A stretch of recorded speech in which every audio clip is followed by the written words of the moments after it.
Tere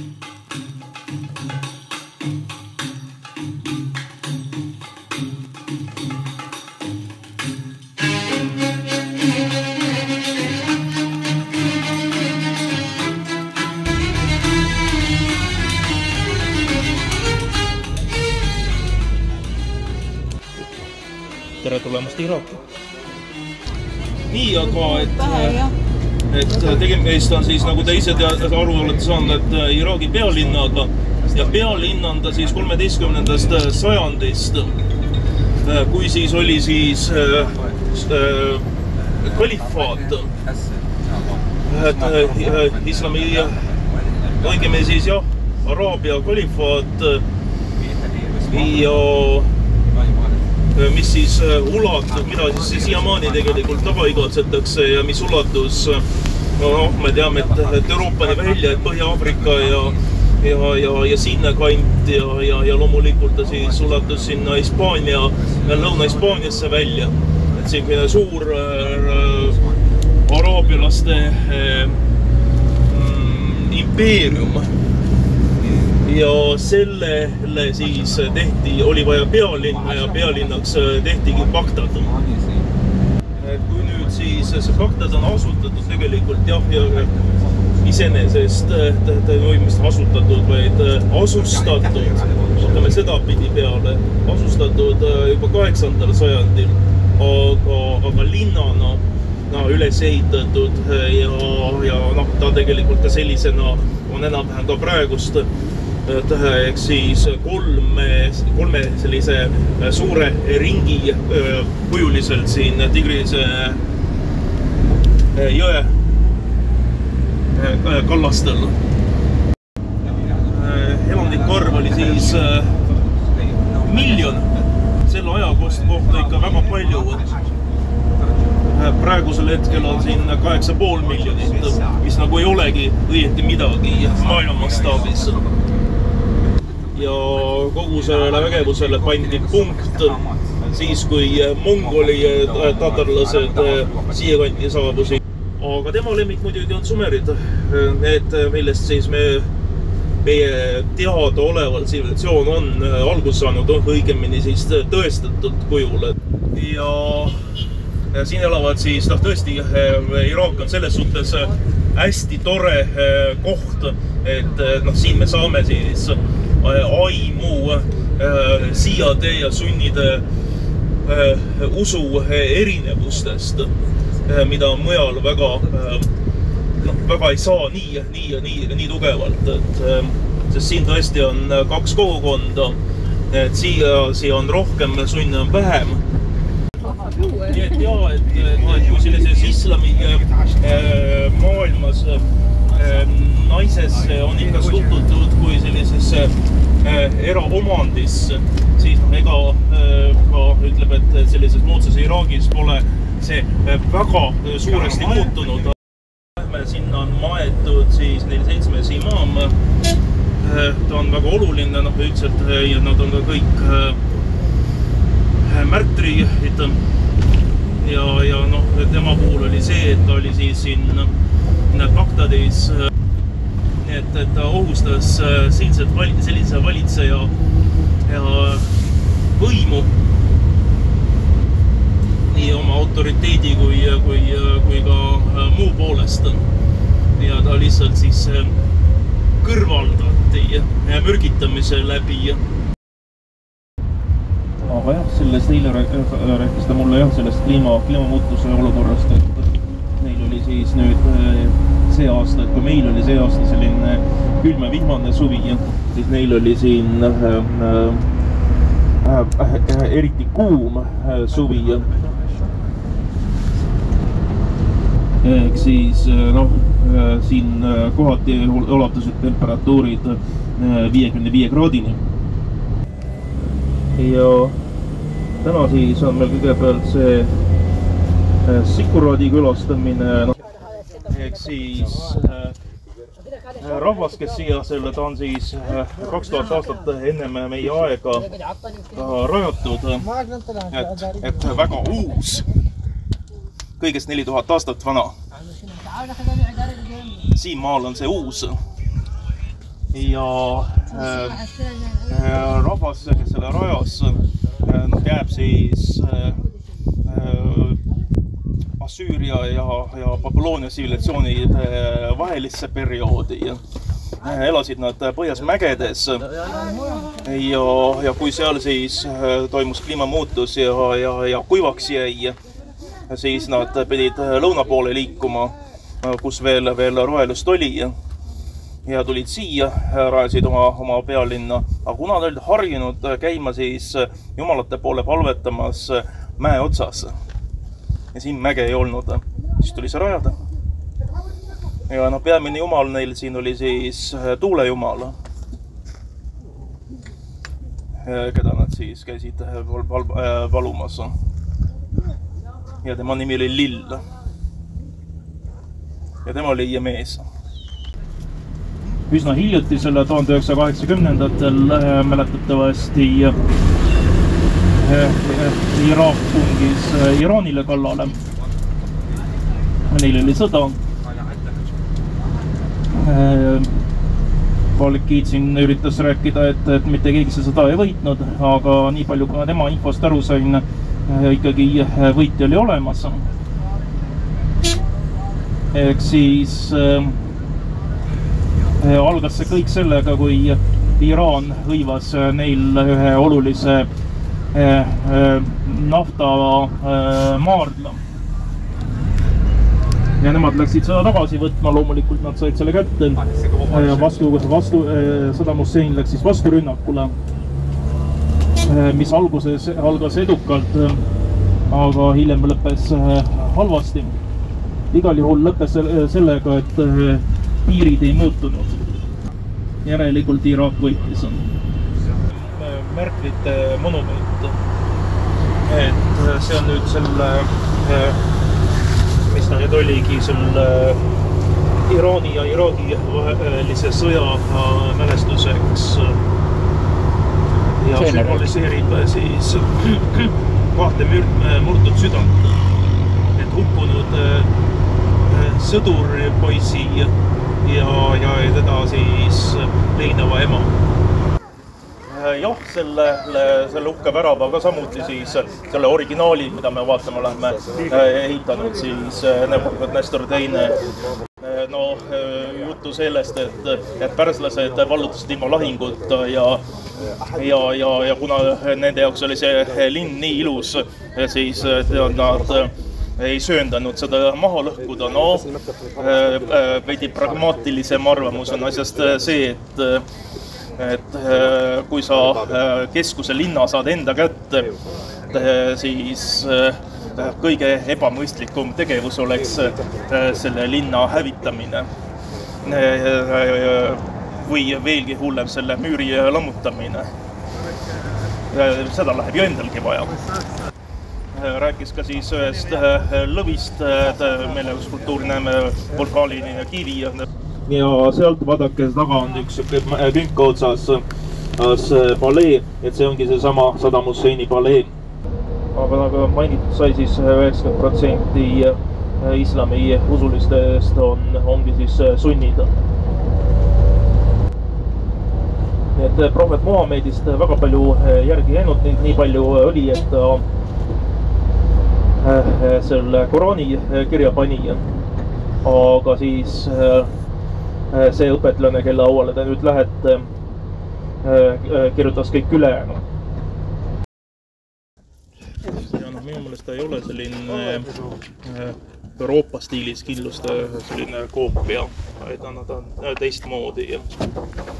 Et jah, risisõdadega hakkasid ka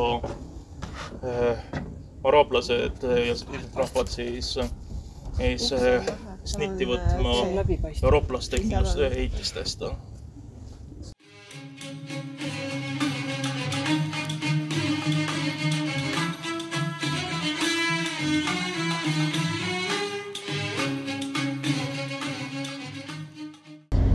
Ja siia maetakse ainult siis siia siin. Et kuskil üle 4 miljoni surnu. Siin on laibamatused. Laibamatused. Et nad ei tee ühtedki tuhamatus või sellist põletusmatust. Aga keeravad ta siis nii kokku, et ta siia ära mahub. Ei, ta ei mahu. Tähendab, nüüd on süsteem niimoodi, et ta teeb 1,5 meetrit augu sinna maa sisse. Niimoodi. Ja siis kaevatakse edasi juba horisontaalis. Horisontaalis kaab kuskil 1,5 meetrit neid auke. Kui on pikem härra proua, siis pikem. Ja kehamatus, kui tegemist ei ole märtriga, siis ta pestakse ja mesitakse riide sisse ja siis läheb kirstu. Suri lina ja kirst mõlemad. Nii ta vähemalt väitis, et selline. Et minu jaoks oli ta ka natukene üllatav, aga siin ei toimu mitte kunagi peale matmist. Et aegade algusest aegade lõpuni.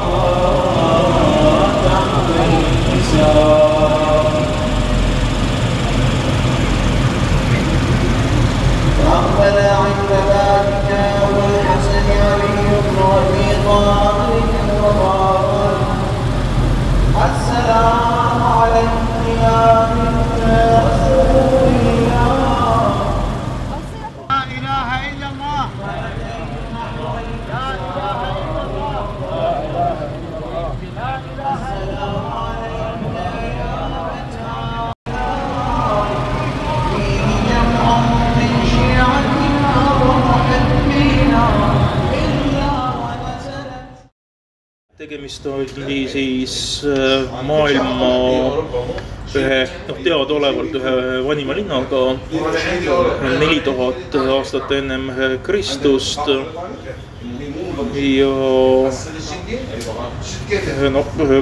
öeldakse, et ta on selline üks esimesi linlikke moodustusi ja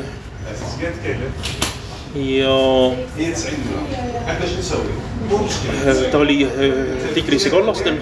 Tigris on jõgi, nii nagu väga oluline jõgi, nii nagu ka Niilus, mis on samuti mitu korda vahetanud sängi. Nii et täna ta juba Tigrisest kaugemal, kui me nüüd vaatasime seda ümbritsevat keskkonda, siis see oli kõik väga roheline, suhteliselt roheline. Ja kui arvata, et kliima oli pehmem ja Tigris oli lähemal, siis ta võis ikka päris roheline olla. Kasutatud siis enamasti mudatelliseid, mis siis ilmastikutingimustes igal muul juhul häviksid ära täielikult, aga siin seda vihma on niivõrd vähe, et ta on säilinud nii pikka aega. Ka mitmed suured templid, et ka Sikkuraate mulle tundus, et seal oli 2. Üks oli kuskil kaugemal. Ehk siis need astmiktemplid. Ja legendi järgi elas tegutses seal selline mees nagu Gilgamesh, kellest on siis säilinud vanim teadaolev eepos. Ja muidugi kirjasõna arengu suhtes on ta väga oluline, et jällegi teadaolevalt esimene see tekstid, mida inimene on siis teinud. Nad pärinud ka sealt. Et Ur on üks tähtsamaid Mesopotaamia keskusi selliseid. Ta on esimene niinimetatud suurriik, kes siis endale suure ala vallutas. Ja Ur tähendab siis sumeria keeles linna, mis tähendab seda, et tegemist on esimese linnaga, mis kannab nime linn. Ja loomulikult on kõige tuntum pühamusel selle suur Sikkuraat, mis on pühendatud kuujumalale. Palju veel templeid, asutatud ta siis 3800 aastat ennem Kristust. Ja olnud omaaegne sadamalinn, mis tähendab seda, et Pärsia laht ulatus Urrini välja. Ja nüüd me lähme sinna siis Märgalale. Märgalasi on väga palju erinevaid tüüpe maailmas, väga leviv nähtus, ka siinses kandis on ta Märgala oluline märksõna. Nimelt teame, et 2. veebruar on siis rahvusvaheline Märgalate päev ja see on siis selle järgi, et sel kuupäeval sõlmiti rahvusvaheline Märgalate lepe.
Ja Märgalad on samamoodi moodustanud siis seesama protsess, kus siis ühed kannavad setteid, nad siis kuhjuvad teatud aladel ja sealt tekivad siis sellest märgalad. Ehk siis alad, mis siis on, märgala tähendabki seda, et on siis ala, mis on niiske ja seda siis kas siis pidevalt või perioodiliselt.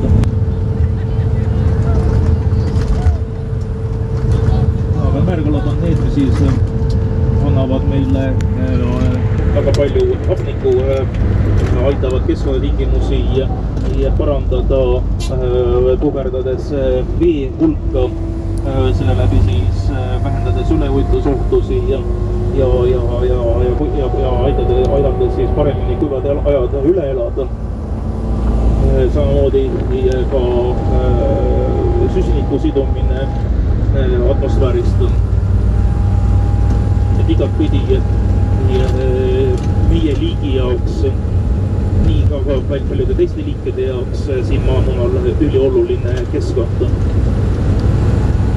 Selle kaardi peal on näha, näed, jookseb ta siis 6000 aastat tagasi kuni Urrini see laht välja.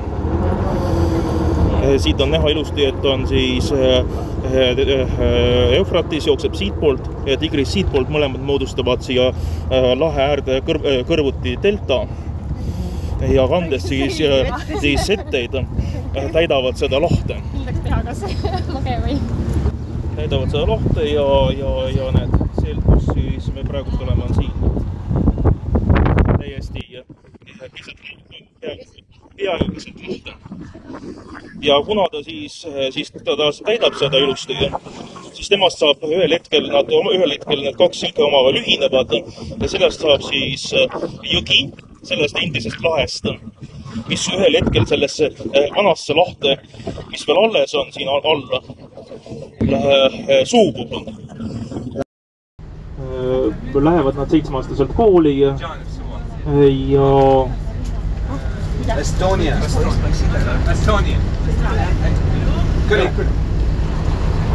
Ja see põhikool siis kestab neil 6 aastat, keskkool 3, nii nagu meil.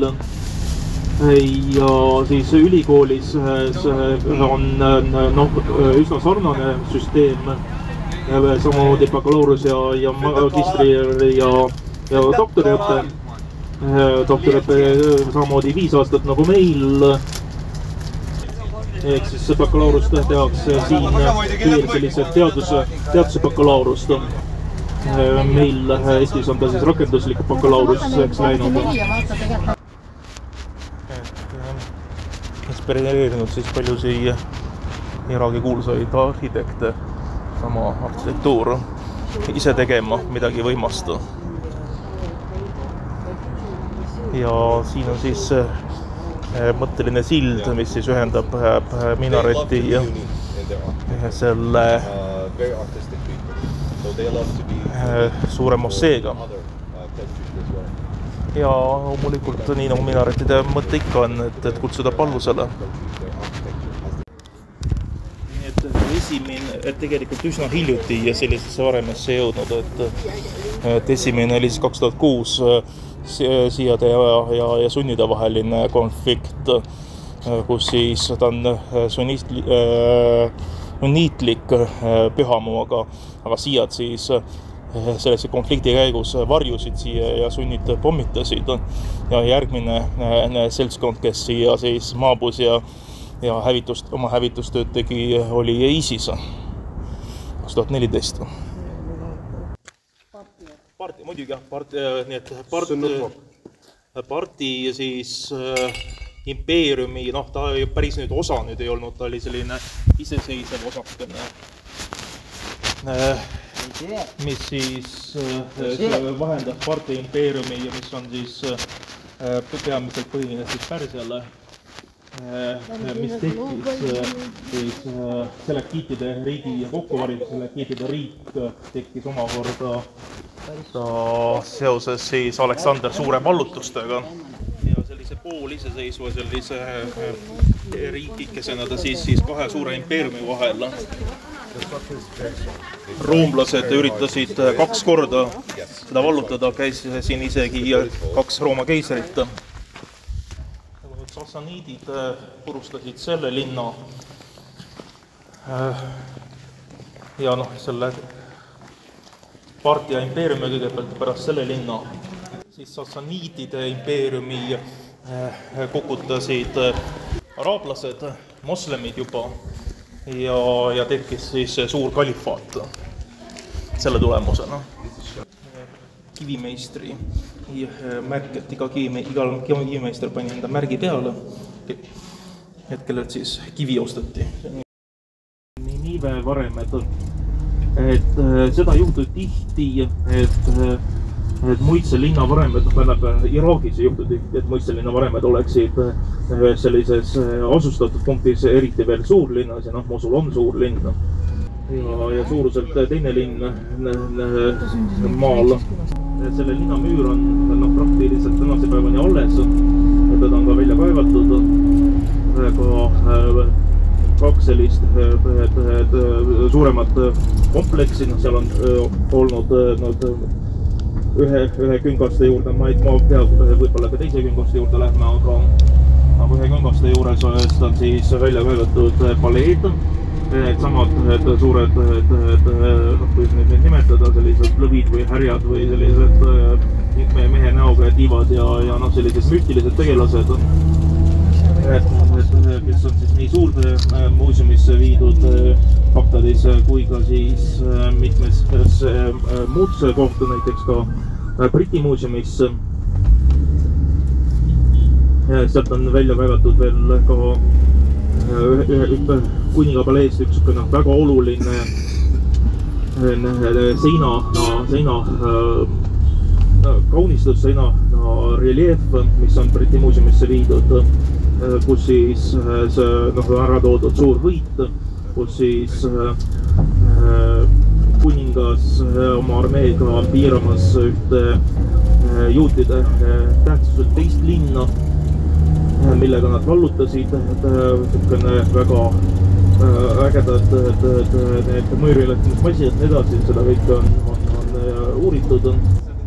Ja see on nüüd Saddam Husseini poolt siis rajatud selline näidis, et mismoodi ta 7. sajandil see müür välja nägi siin. Et samamoodi, kui nüüd rääkides nendest rippuvatest Apollonia rippuvatest aedadest, et siis enamik teadlasi on veendunud, et tegemist on müüdiga. Aga on üks osa teadlasi, kes on sellised optimistid, kes arvavad, et aegade jooksul on eksitud kohtadega, kohanimedega ja ekslikult paigutatud need rippuvad aiad Babyloniasse, kus pole neid kunagi olnud. Aga tegelik õige asukoht on nii niive, kus nad veel ootavad väljakaevamist. Ehk see sama koht siin.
Kust kohast ainukesena siia sai loomulikult väga hästi kaitstud.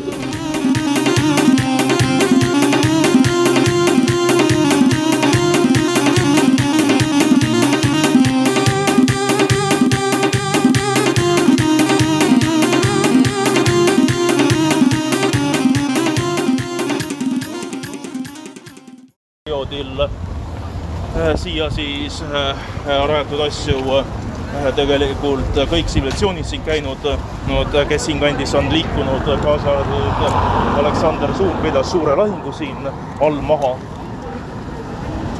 Ja kuni sinnamaani välja, et tegelikult siin kõrval, siin kuskil selle mäe sees peaks olema neandertaallase koobas. Tegelikult see kollane on nüüd nende selline rahvuslik sümbol kurdidel ja see on ilmselt mingisuguse, ongi siin päris kindlasti, kui sa vaatad seda embleemi sees, siis on ühe partei embleem, kes siin on siis selles kohas kõige populaarsem. نردیکی دمه نبود درمانی تو خود حکیمی هر توی زنی تو خود حکیمی هر توی زنی نردیکی دمه نبود درمانی تو خود حکیمی هر توی زنی نمه نمه نمه نمه نمه نمه نمه نمه نمه وارد نمه نمه وارد نمه نمه وارد اما چند خوشو اما چند خوشو مجمعی وارد ایلهی وارد مجمعی وارد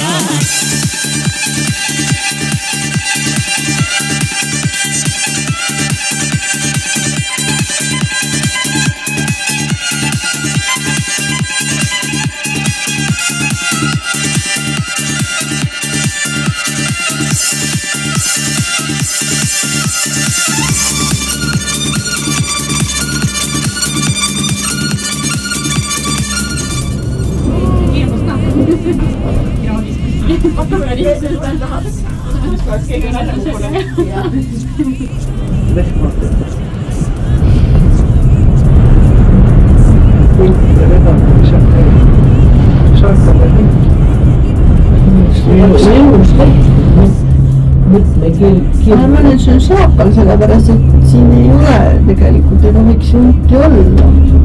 Oota, küsimus oli, kas leht või saakal või? Hunt või saakal oli. Ikka ikka leidnud. بس لاقيه وراك هيلاقيه وراك بس لاقيه وراك